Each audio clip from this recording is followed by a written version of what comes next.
Another vlog, another recipe. I-share ko sa inyo kung paano ko gumawa ng chicken cordon bleu na merong masarap din na sauce. At mas pinadali na paggawa ng chicken cordon bleu. So, pinapakita ko dito kung gaano ka-cheesy at ka-lutong yung ating chicken cordon bleu. So, kung paano ko to ginawa, keep on watching at ituturo ko sa iyo. Halika, samahan niya ako. Tara! So, dito meron ako ng chicken breast. Isang buto, hinati ko lang. Slice lang natin ng cubes.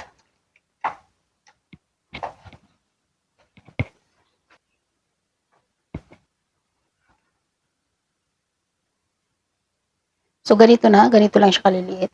Kasi ilalagay natin ito sa ating food processor. So, ilalagay lang natin dito lahat. At dito, maglalagay ko ng 1/2 na salt para meron na siya ng lasa. At 1/2 na black pepper. Maglalagay na rin ako ng garlic. Pero optional to, nakapag-chop lang kasi ako. Kaya ilalagay ko na. At ng onion. At para mas mapapasarap siya. At ito naman, kunting onion spring. At maglalagay din ako ng chicken powder. Kunti rin lang. Mga 1/2 teaspoon din lang. So ito na, nakalagay na siya. Igigiling lang natin yung ating chicken.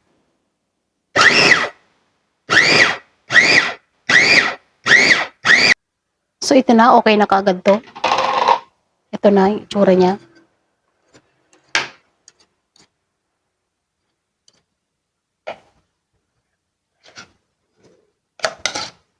So para sa next step na naman. At meron pala ako dito ng ham at ng cheese. In-slice ko lang siya ng cheese ng ganito. At yung isang ham naman, hinati ko lang siya ng ganito kalalaki.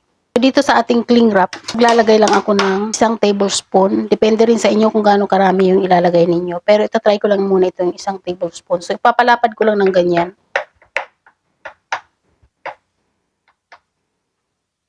Lalagyan ko ng 1 kalahating ham at ng cheese.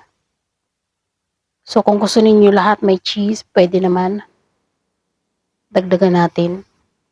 At kung nakukuntian kayo sa inyong ground na chicken, pwede namang dagdagan din.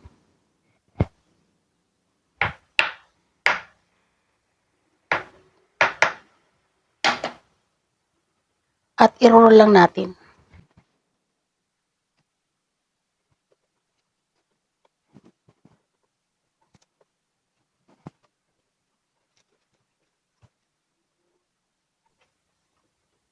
So, igulong-gulong lang natin para maging round. So, ito na, okay na to. At higpitan lang natin yung kabilang dulo.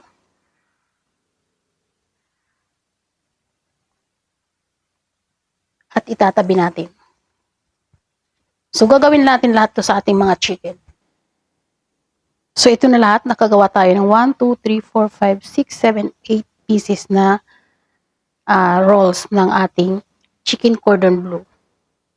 So ito, ilalagay muna natin ito sa freezer ng mga at least 30 minutes para mag-set lang yung ating chicken.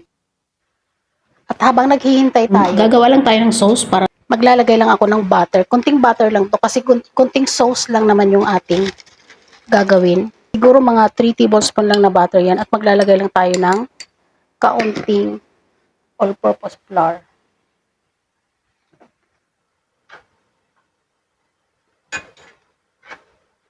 Mimelt lang niya yung ating butter at all-purpose flour. At unti-unti na natin lalagyan ng milk. So yung gamit ko ay non-fat pero pwede kayong gumamit ng ibang milk.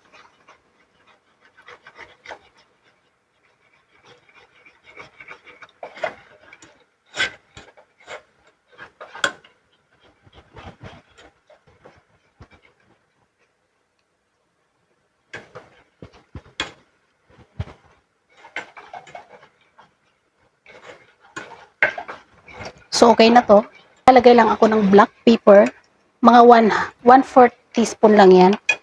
At ng mga 1/4 lang na chicken cubes.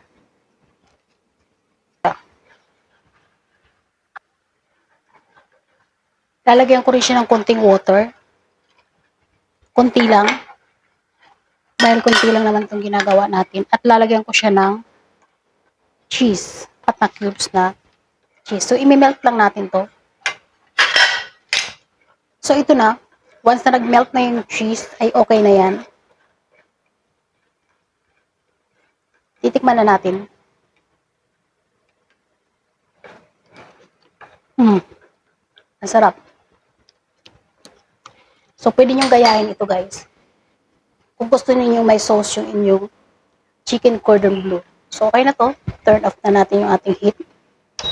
So, dito, nagpainit lang ako ng ating pan. Maglalagay lang ako ng oil. At dito naman, meron ako ng egg. Nilagyan ko na to ng salt and black pepper. Meron din ako ng all-purpose flour. At meron din ako ng breadcrumbs. So, okay na yung ating chicken. At ito na yung ating chicken. I-coat muna natin sa all-purpose flour. Kailangan naka-coat ng mabuti sa all-purpose flour. Next, dito sa ating egg. At next, dito sa ating breadcrumbs. So, ito na siya. At ipiprito na natin sa ating mantika. Hindi pa masyadong mainit yung mantika natin. At kailangan, low heat lang guys, para unti-unti lang siyang maluluto. Baliktarin lang natin.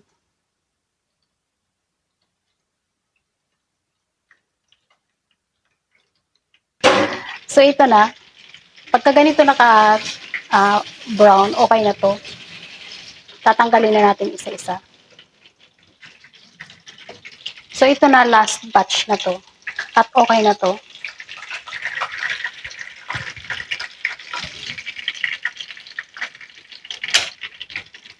So, ito. Palalamigin muna natin ng konti. At ito rin yung ating sauce. So, sa matagal na, nagiging mas dry na siya. So, okay na to. Ready na for serving. So, ito ilalagay na natin sa ating serving plate.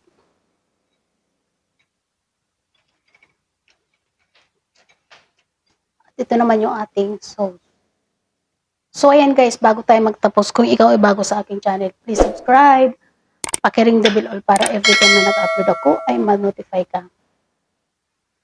At paki-follow ako sa aking Facebook page, Hilda Kitchen Vlog. Maraming salamat sa inyong panonood at sana'y magkita-kita pa tayo sa aking mga next video. So, ito yung ating sauce. At ito yung ating cordon bleu.